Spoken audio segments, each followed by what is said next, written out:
Hello बच्चों, आज हम पढ़ने जा रहे हैं vectors. Let's start the topic. बच्चों ये फर्स्ट टॉपिक होता है फिजिक्स का, है ना। और बेसिक मैथ्स के बाद फिर हमें इमीडिएटली वेक्टर सीखना होता है। तो शुरू करते हैं। एक एग्जाम्पल लेती हूँ बच्चों, ये है डिस्टेंस और डिस्प्लेसमेंट का एग्जाम्पल, ठीक है।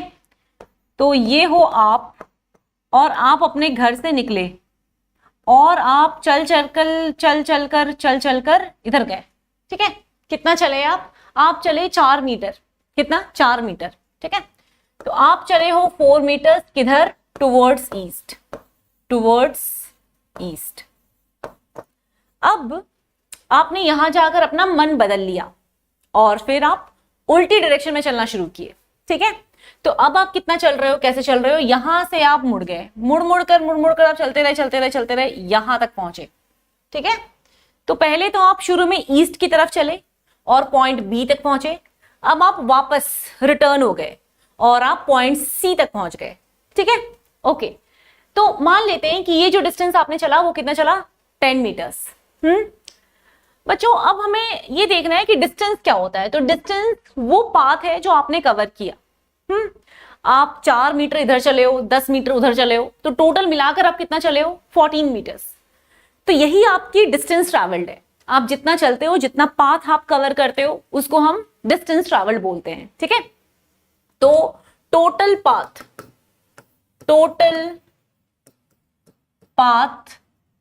ट्रैवल्ड, टोटल पाथ ट्रैवल्ड क्या बोला जाएगा इस केस में? बोलो कितना बोला जाएगा? 14 मीटर्स, है ना। यहां पर कितना होगा इस एग्जाम्पल में? 14 मीटर्स। अब हम थोड़ा डिस्प्लेसमेंट को समझ लेते हैं। तो बच्चों डिस्प्लेसमेंट क्या होती है? इनिशियल पॉइंट और फाइनल पॉइंट के बीच की शॉर्टेस्ट डिस्टेंस, ठीक है। तो ये है मान लो इनिशियल पॉइंट। हाँ ऑब्वियसली आपका ए जो था वो इनिशियल पॉइंट था, और फिर आप बी तक चले, फिर आप वापस मुड़ गए और आप कहां तक चले? सी तक चले। तो सी आपका क्या है? फाइनल पॉइंट है। तो ए और सी के बीच की जो डिस्टेंस है वो कितनी डिस्टेंस है? वो है 10 और 4 इधर हो गया, मतलब 6 मीटर्स। टोटल 10 मीटर्स, यहां से यहां तक 4 मीटर्स। तो ये वाला डिस्टेंस कितना हो गया बच्चों? 6 मीटर्स। इसका मतलब इनिशियल से फाइनल पॉइंट तक की जो डिस्टेंस है वो कितनी है? 6 मीटर्स है ना। ओके, और ये जो फाइनल पॉइंट की डायरेक्शन है वो किधर है with respect to initial direction? वो वेस्ट की तरफ है ना। तो इनिशियल पॉइंट के रेस्पेक्ट में फाइनल पॉइंट की डायरेक्शन किधर है? वेस्ट की तरफ है। गेटिंग? तो अब हम डिस्प्लेसमेंट क्या बोलेंगे? Displacement is shortest distance between initial and final point. ठीक बात है। जैसे कि यहां पर कितना है बच्चों? यहां पर है 6 मीटर्स। कौन सी डायरेक्शन में? Towards waste. ओके, तो जब भी कभी आप एक क्वांटिटी की मैग्नीट्यूड डिफाइन करते हो, जैसे आपने डिस्टेंस की मैग्नीट्यूड डिफाइन करी, एक न्यूमेरिकल वैल्यू लिया और उससे बता दिया कि भाई इतना क्वांटिटी है ना, तो इसे आप क्या बोलोगे? स्केलर क्वांटिटी बोलोगे। डिस्प्लेसमेंट को आप क्या बोलते हो बच्चों? डिस्प्लेसमेंट को आप वेक्टर क्वांटिटी बोलते हो। ये हम पहले सीखे हैं, है ना। तो डिस्प्लेसमेंट को हम वेक्टर बोलते हैं। क्यों? क्योंकि इसको डिफाइन करने के लिए हमें मैग्नीट्यूड, जो कि ये न्यूमेरिकल वैल्यू है, और डायरेक्शन दोनों की जरूरत पड़ती है। तो डिस्प्लेसमेंट क्या है? वेक्टर क्वांटिटी है। अब देखो, कभी भी आप स्केलर क्वांटिटी को ऐड करते हो तो एडिशन बड़ी आसान है ना। आप क्या करते हो? आप डायरेक्टली देख लेते हो, हाँ टोटल कितना, यहां से यहां 10 मीटर में चली, फिर मैं 20 मीटर चली, फिर मैं 30 मीटर चली, आप बोलोगे टोटल में 60 मीटर चली, दैट्स ऑल। लेकिन यही अगर डिस्प्लेसमेंट बताना होगा तो आपको देखना होगा कि हाँ भाई फाइनली आप कहां जाकर रुके हो, है ना। इनिशियली आप किस पॉइंट पे थे, इनिशियल और फाइनल के बीच में शॉर्टेस्ट डिस्टेंस कौन सी है, और फाइनल की डायरेक्शन क्या है विद रिस्पेक्ट टू इनिशियल, ये सारी बातों को बतानी होगी, है ना। तो आ जाता है डिस्प्लेसमेंट। तो बच्चों कभी भी स्केलर क्वांटिटी की जो एडिशन होती है वो बड़ी आसान होती है। ये हम कब पढ़ते हैं? क्लास 1 में ही सीख लेते हैं, दो स्केलर क्वांटिटी को कैसे ऐड किया जाता है ना। जैसे मान लो 5 चॉकलेट आपके पास है, 10 आपके फ्रेंड के पास है, टोटल कितना हो गया? 15 हो गया। तो ये तो बहुत सिंपल है स्केलर क्वांटिटी की एडिशन। लेकिन अगर आपको वेक्टर क्वांटिटी की एडिशन करनी है ना, तो फिर थोड़ा सीखना पड़ेगा कैसे वेक्टर क्वांटिटी की एडिशन करते हैं, कैसे उन क्वांटिटीज की एडिशन करते हैं जिनकी मैग्नीट्यूड तो होती ही है, साथ ही डायरेक्शन भी होती है। ठीक है, ओके। तो चलो करते हैं एडिशन। बच्चों वेक्टर एडिशन करने के लिए, वेक्टर एडिशन के लिए है दो रूल। एक होता है triangle law of vector addition और दूसरा होता है parallelogram law of vector addition. ठीक है, तो फर्स्ट वाला है ट्रायंगल लॉ। ये मान लो है 4 मीटर डिस्टेंस, ये है ए वेक्टर। ओके, ए वेक्टर है ये। उसके बाद ये है, मान लेते हैं बी वेक्टर।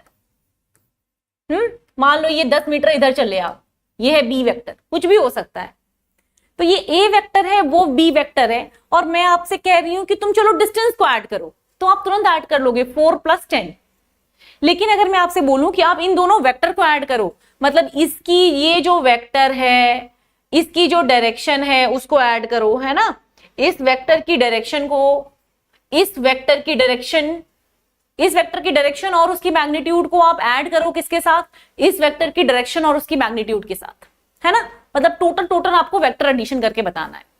तो वेक्टर एडिशन का जो ये ट्रायंगल लॉ है, ये लॉ क्या कहता है बच्चों, इस लॉ का कहना है कि देखो जब भी कभी आपको दो वेक्टर को ऐड करना हो तो उनको आप सेम ऑर्डर में रख दो। सेम ऑर्डर का मतलब समझते हो ना, हम पहले पढ़े हैं कि सेम ऑर्डर में वेक्टर को प्लेस करने का मतलब क्या है, एक की हेड के पास दूसरे का टेल हो, तो इस वेक्टर का टेल और इस वेक्टर का क्या होना चाहिए, हेड। एक के हेड के ऊपर दूसरे का टेल अगर आ जाए तो वो सेम ऑर्डर कहलाती है, और अगर एक के हेड और दूसरे का हेड अगर पास पास आ जाए तो वो क्या कहलाता है, अपोजिट ऑर्डर कहलाता है ना, ये हम पहले सीखे हैं। Okay, so this is same order and this is opposite order, right. या फिर इसका टेल और इसका टेल अगर साथ साथ होगा तो उन दोनों वेक्टर्स को हम अपोजिट ऑर्डर में कहेंगे कि ये अपोजिट ऑर्डर में अरेंज्ड है। ठीक है, तो टेल टेल अपोजिट ऑर्डर में arranged, head head opposite order में अरेंज्ड, और अगर हेड, एक का हेड दूसरे के टेल के पास है तो हम बोलेंगे ये सेम ऑर्डर में अरेंज्ड है। ओके, तो ट्रायंगल लॉ क्या कहती है बच्चों, ट्रायंगल लॉ कहती है कि अगर दो वेक्टर को आपको ऐड करना है तो उन दोनों को सेम ऑर्डर में अरेंज कर दो। इन दोनों को सेम ऑर्डर में अरेंज कर दो, ए एंड बी को क्या करो, सेम ऑर्डर में अरेंज कर दो, सेम ऑर्डर में, मतलब ए का जो हेड हो उसके पास कौन हो, बी का टेल हो। ठीक है, ओके। अब जब आप ऐसे अरेंज कर दोगे तो रिजल्टेंट वेक्टर, मतलब इनकी जो समेशन है, इनकी जो एडिशन है, इनकी जो सम टोटल वेक्टर है वो आपको कैसे मिलेगी, वो आपको थर्ड साइड ऑफ ट्रायंगल से मिलेगी। लेकिन ये जो तीसरा साइड ऑफ ट्रायंगल होगा ना, ये वाली जो वेक्टर होगी ये अपोजिट ऑर्डर में होगी। अपोजिट ऑर्डर का मतलब देखो यहां पर इसके टेल, मतलब है कि इसके टेल के साथ इसके हेड के साथ इसका हेड है और इसके टेल के साथ इसका टेल है ना। तो हम ये कह रहे हैं कि हाँ भाई ये है हमारा रिजल्टेंट वेक्टर, और रिजल्टेंट वेक्टर की क्या खासियत होती है, वो अपोजिट ऑर्डर में अरेंज होता है with respect to A vector या फिर with respect to B vector. और ए वेक्टर और बी वेक्टर आपस में कैसे अरेंज होते हैं, सेम ऑर्डर में अरेंज होते हैं। तो R vector is in opposite order, opposite order, समझ गए।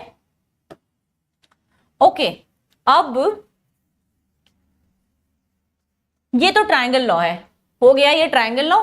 ट्रायंगल लॉ से हमें कॉन्सेप्ट तो मिलता है, लेकिन ट्रायंगल लॉ से हमें एग्जैक्ट फॉर्मूला नहीं मिल पाता। ठीक है, वेक्टर एडिशन का एग्जैक्ट फॉर्मूला हमें दूसरे लॉ से मिलता है, वो होता है पैरेललोग्राम लॉ। तो पैरेललोग्राम ये कौन सा था, ये था ट्रायंगल लॉ, ट्रायंगल लॉ। अब हम आ जाते हैं पैरेललोग्राम लॉ में, पैरेललोग्राम लॉ। ठीक है, क्या करें, बिल्कुल इसको मैं इधर लिख रही हूं, रिप्रोड्यूस कर रही हूं एग्जैक्टली सेम। मैं यहां पे लिख रही हूं 4 मीटर्स, ठीक है, यहां पर मैंने लिख दिया 10 मीटर्स, हो गया। इन दोनों को ही आपको ऐड करना था ना, ये बी वेक्टर है और ये क्या है बच्चों, ए वेक्टर है, ठीक है। रिजल्टेंट कौन सा था, resultant third side of triangle था, रिजल्टेंट ये वाला था। रिजल्टेंट को थोड़ा मैं अलग कलर से बना दूं, रिजल्टेंट हमारा था दिस वन, ये था रिजल्टेंट, ठीक बात है। इतनी बात तो किसकी हो गई थी, ट्राइंगल लॉ की। ये तो था हमारा ट्राइंगल लॉ। अब मैंने इसको एग्जैक्टली रिप्रोड्यूस किया है। अब हम पैरेललोग्राम यहां से डिफाइन करते हैं, वो क्या होता है। तो देखो मैंने जो ए वेक्टर यहां पे बनाया व्हाइट वाला, इस ए वेक्टर की डायरेक्शन और मैग्नीट्यूड को अगर मैं सेम रखूं तो मैं इसे कहीं भी शिफ्ट कर सकती हूं, कोई प्रॉब्लम नहीं है ना। तो मैंने अब क्या किया, इस व्हाइट वाले वेक्टर को शिफ्ट कर दिया, इसको मैंने शिफ्ट कर दिया और शिफ्ट करके इसको यहां पहुंचा दिया। ये रहा मेरा अब ए वेक्टर। ये अब कौन सा वेक्टर है बोलो, ए वेक्टर है, बस उसको शिफ्ट कर दिया है, that's all. Similarly this one is B vector. अब मैं बी वेक्टर को दोबारा से शिफ्ट कर देती हूं, कहीं और लिख देती हूं, उसकी डायरेक्शन और उसकी मैग्नीट्यूड को अगर सेम रखूंगी तो कोई दिक्कत नहीं है, कहीं भी लिख सकती हूं। So this one is B vector, है ना, मैंने बिल्कुल उसकी पैरेलल शिफ्ट कर दी है। Yes, now coming to A vector. अब चलो फिर से एक बार ए वेक्टर को ड्रॉ कर लेते हैं, पीले वाले वेक्टर को, ए वाले वेक्टर को ड्रॉ कर लो। तो ये रहा ए वेक्टर, इसको भी शिफ्ट कर दो, कोई दिक्कत नहीं, आप कहीं पर भी लिख सकते हो, किसी को भी, ठीक है। पिंक वाला क्या रिप्रेजेंट कर रहा था, रिजल्टेंट इन ट्रायंगल लॉ। अब मैं उसी पिंक वाले को दोबारा से ड्रॉ करूंगी, तो चलिए दोबारा से उसको ड्रॉ कर लेते हैं। बस इतना ध्यान हम जरूर रखेंगे कि उसकी डायरेक्शन और उसका मैग्नीट्यूड चेंज नहीं होना चाहिए, ठीक है। तो बस इसको आप ड्रॉ कर दो यहां से यहां तक। Yes, okay. अब आप सिर्फ इस पे फोकस करो, ये जो पैरेललोग्राम बना है इस पे फोकस करो। ये पैरेललोग्राम ही आपको पैरेललोग्राम लॉ देगा ऑफ वेक्टर एडिशन, यहीं से मिलेगा, ठीक है। तो हम एक फॉर्मूला तैयार करेंगे जो यहां से तैयार होगा और उसके बाद हम उस फॉर्मूले को हर बार यूज करेंगे जब भी हमें दो वेक्टर को ऐड करना होगा तब, ठीक है। ओके, अब आगे बढ़ते हैं। दो वेक्टर के बीच की एंगल, मान लो कि जो ए वेक्टर है और जो बी वेक्टर है, ए वेक्टर एंड बी वेक्टर, इनके बीच की एंगल लेट सपोज थीटा है, ठीक है। आपको ये पता है ना कि जब भी कभी दो वेक्टर के बीच की एंगल डिफाइन की जाती है तो वो या तो दोनों के टेल के बीच की होती है या फिर दोनों के हेड के बीच की होती है। यस, दो वेक्टर के टेल के बीच की एंगल को एंगल बिटवीन वेक्टर्स बोलते हैं, या दो वेक्टर के टेल के बीच की एंगल को हम एंगल बिटवीन वेक्टर्स बोलते हैं। कभी ऐसा नहीं होता कि एक का हेड और दूसरे के टेल के बीच की आप एंगल निकाल लो और उसी को आप एंगल बिटवीन वेक्टर्स बोल दो, नो, ठीक है। तो angle is always between two heads और टू टेल्स, ठीक है। तो मान लिया ये जो ए वेक्टर है पीला और ये जो व्हाइट वाला वेक्टर है, दोनों की टेल तो यहां लाई कर रही है, इनके बीच का एंगल कितना है, थीटा है। उसी थीटा को मैं अगर यहां ड्रॉ करना चाहूं तो क्या बोलूंगी, this one is A vector, this one is A vector and this one is B vector. A vector and B vector, इनके बीच का एंगल, तो देखो ये एंगल तो हो नहीं सकता, ये वाला एंगल तो नहीं होगा, है ना। क्यों नहीं होगा, क्योंकि ये हेड और टेल के बीच का एंगल हो जाएगा, ए के हेड और बी के टेल के बीच का एंगल हो जाएगा, नो। तो आपको क्या कहना है, तो ये होगा अल्टीमेटली, इसको मैं थोड़ा इधर शिफ्ट कर देती हूं, थोड़ा शिफ्ट कर देते हैं, ए वेक्टर को यहां पर शिफ्ट कर दिया और ए वेक्टर को जैसे ही यहां पे शिफ्ट करोगे, टेल ऑफ ए वेक्टर और इस टेल ऑफ बी वेक्टर के बीच का जो एंगल है थीटा, वही होगा एंगल बिटवीन टू वेक्टर्स, ठीक है। ओके, तो चलो मैंने ये डिफाइन तो कर दिया, ए और बी के बीच का एंगल थीटा है। अब थोड़ा और आगे बढ़ जाते हैं, थोड़ा और आगे बढ़ते हुए थोड़ा और आगे बढ़ेंगे और यहां पर आ जाते हैं, ठीक है। मैं यहां से एक परपेंडिकुलर ड्रॉ करना चाहती हूं, मैंने एक परपेंडिकुलर ड्रॉ कर दिया, ओके। अब बताओ, जब ये एंगल थीटा है तो ये एंगल भी कितना होगा बच्चों, थीटा ही होगा। बी जो बेस के साथ एंगल बना रहा है वो कितना है, थीटा है ना। तो यहां पर अगर थीटा है तो यहां पर भी थीटा होगा, राइट, ओके।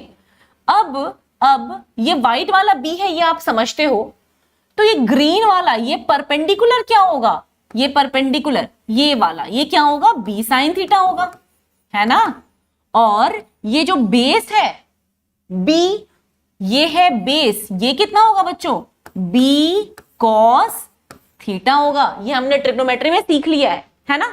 ओके, अब आप इस ट्राइंगल को देखो, कौन सी ट्राइंगल, बड़ी वाली राइट एंगल ट्राइंगल, ठीक है।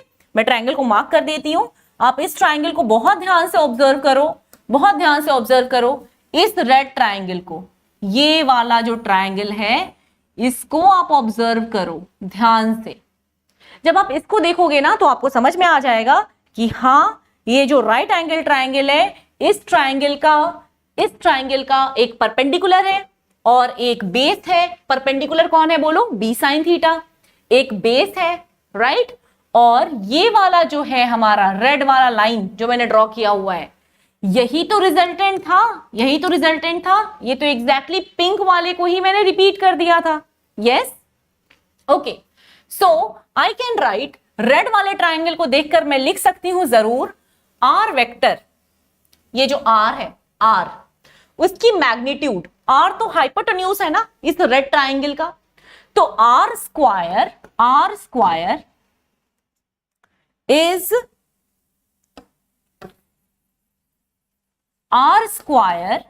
इज इक्वल टू, क्या लिखूं बोलो, बी साइन थीटा का square. Yes, B sine theta का स्क्वायर, बी साइन थीटा का स्क्वायर प्लस बेस को देखो, बेस क्या है, A plus B cos theta. Yes, A plus B cos theta का स्क्वायर। आई होप आपको बात समझ में आई होगी, है ना। चलो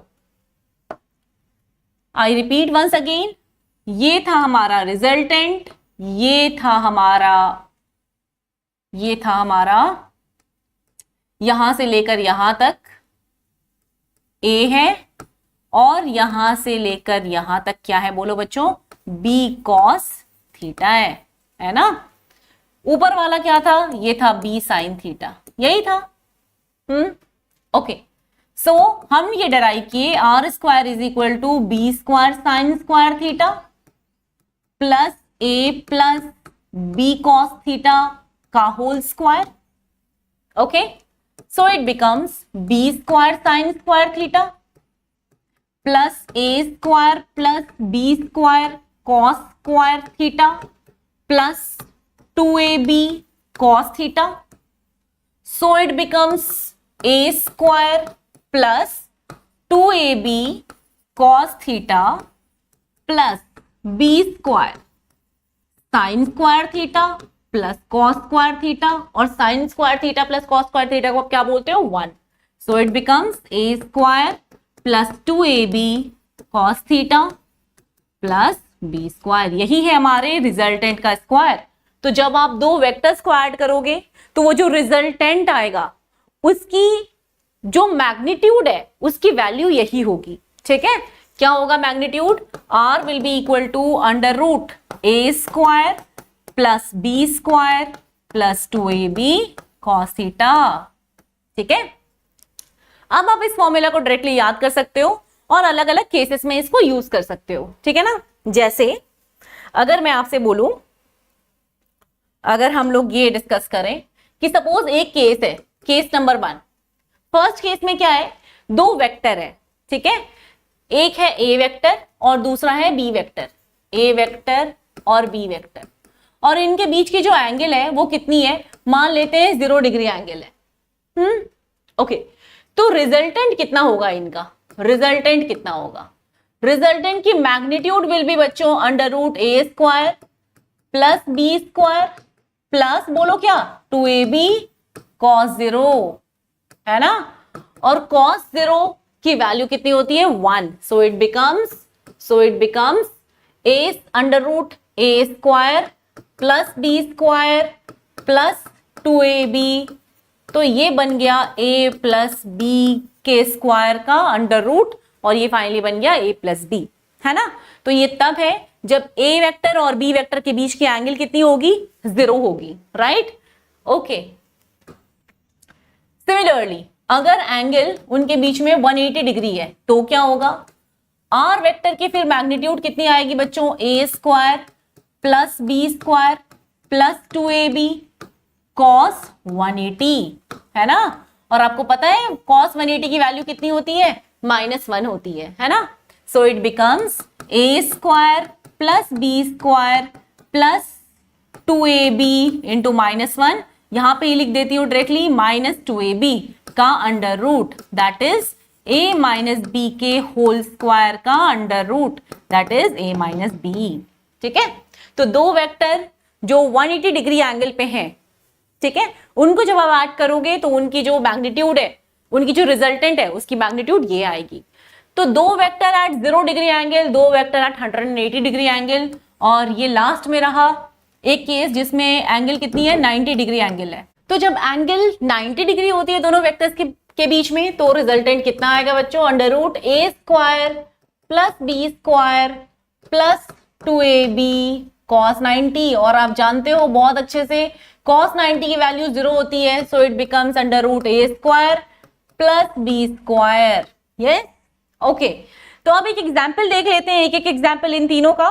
तो किस एग्जाम्पल किस तरह से आप ये फॉर्मूले को यूज कर सकते हो। जैसे मान लो अगर दिया हुआ है कि ये एक 5 मीटर कोई चल रहा है और फिर उसी सेम डायरेक्शन में ये 10 मीटर चल रहा है, तो इसकी मैग्नीट्यूड कितनी आएगी बच्चों, मैग्नीट्यूड कितनी आएगी, ऑब्वियसली 10 + 5 दैट इज 15, क्योंकि इनके बीच में एंगल कितना है, 0 है। अगर मान लो देता है कि ये चल रहा है कितना, 5 मीटर इधर और ये चल रहा है इधर 10 मीटर, तो आप बताओ कितनी आएगी इनकी मैग्नीट्यूड। 5 और 10 का सब्ट्रैक्शन कर दोगे, है ना, तो 5 हो जाएगा। 5 विल बी द मैग्नीट्यूड। अब डायरेक्शन क्या रहेगी वो अलग बात है, अभी हम सिर्फ मैग्नीट्यूड पे फोकस कर रहे हैं और मैग्नीट्यूड में माइनस साइन भी नहीं आता है, ठीक है।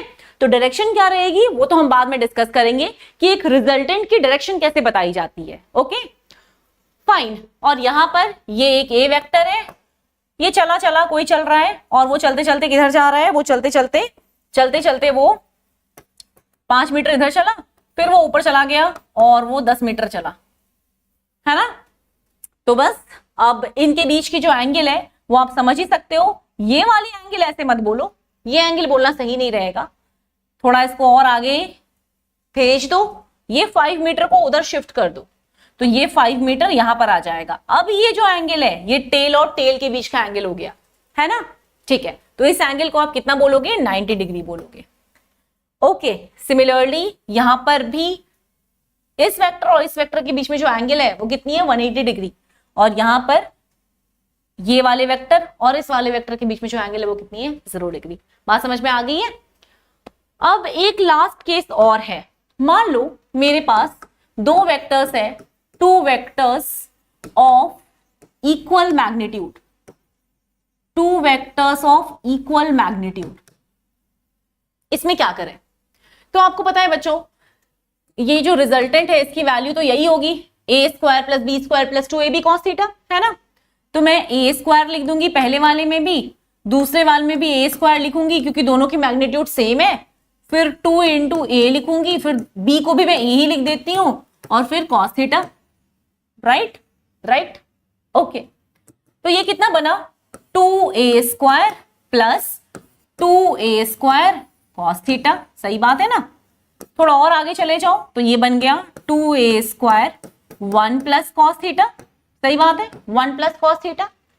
ओके, 1 प्लस cos थीटा की वैल्यू कितनी होती है, तो हम जानते हैं 1 plus cos theta is equal to 2 cos square theta by 2, है ना। बस उस वैल्यू को यहां पर पुट कर दो, under root 2a square into 2 cos square theta by 2। बस अब इसका रूट ले लोगे तो एक 2 बाहर आ जाएगा, एक a बाहर आ जाएगा और एक cos थीटा बाई 2 बाहर आ जाएगा। तो नेट रिजल्ट कितना आ गया बच्चों, नेट हमारा आ गया है resultant is equal to 2a cos theta by 2, है ना। और अगर ये जो थीटा है, अगर दो वेक्टर के बीच की एंगल 120 डिग्री हुई, अगर ये एंगल 120 डिग्री हुई तो 2a cos थीटा बाई 2 मतलब cos 60 हो जाएगा, राइट? और cos 60 की वैल्यू कितनी होती है बच्चों? हाफ। तो ये कितना बनेगा? 2 into A into half that is equal to a। तो अगर दो वेक्टर के बीच में एंगल 120 डिग्री है तो उनकी जो रिजल्टेंट है वो भी उतनी ही आएगी जितनी उन वेक्टर्स की खुद की मैग्नीट्यूड है ना? तो ये ए मैग्नीट्यूड वाला, दूसरा भी ए मैग्नीट्यूड वाला, रिजल्टेंट भी जो आएगा वो भी ए मैग्नीट्यूड वाला, प्रोवाइडेड दोनों वेक्टर्स की मैग्नीट्यूड बराबर हो आपस में और दोनों के बीच में एंगल कितना हो? 160 डिग्री हो। ठीक है? So that's all for today. Thank you so much.